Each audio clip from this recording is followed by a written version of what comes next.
Alright, so I got a new webcam, as you can all probably see, because my video is probably going a little bit faster, and, well, I don't look like shite.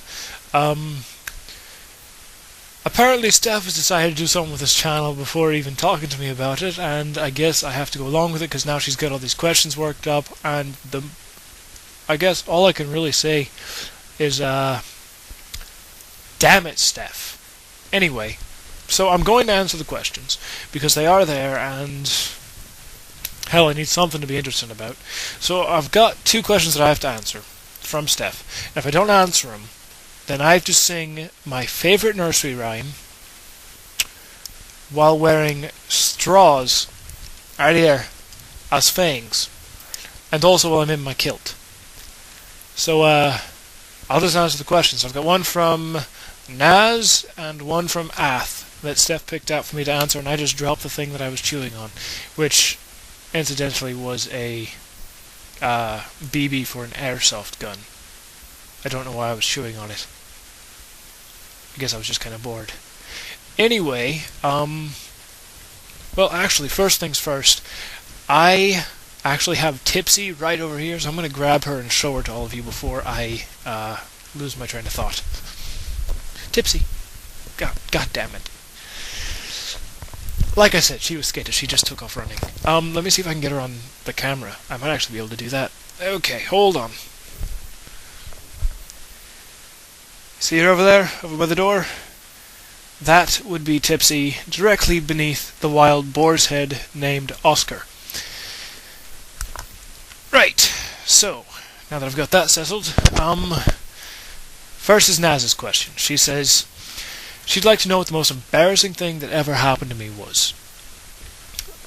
Okay, well, I used to do a lot of community theatre, and with the theatre that I worked with a company called the Actors Co-op, and they had their own theatre called the Black Box, and it only had a green room. There were no changing rooms. There was a bathroom over that the audience got to use, and then there was this little side curtain thing, but it wasn't big enough to change in, so everybody changed in the same room. And normally, when the girls were going to change, they would tell the guys to go outside and wait, and we would. And then when the guys were going to change, we'd just drop trow and change, because the girls didn't really care.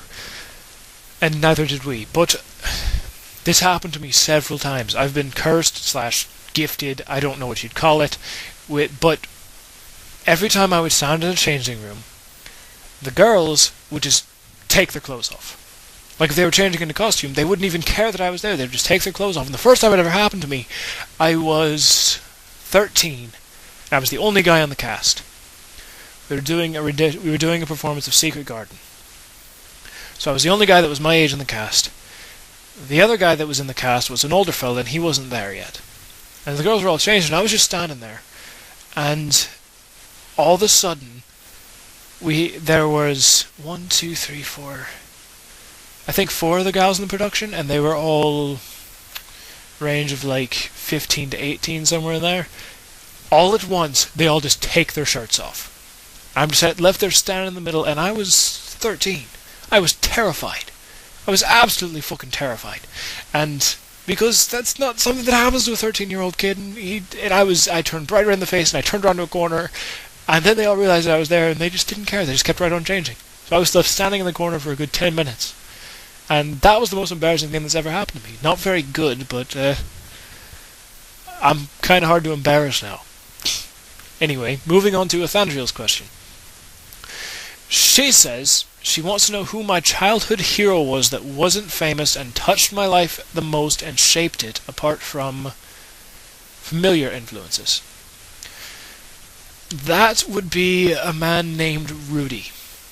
His nickname was Bear. He was this gigantic Cuban guy. Like, I'm talking 6'4", probably weighed 450 pounds. Somewhere in there. Massive fella. Big old beard, smoked Cuban cigars. Awesome.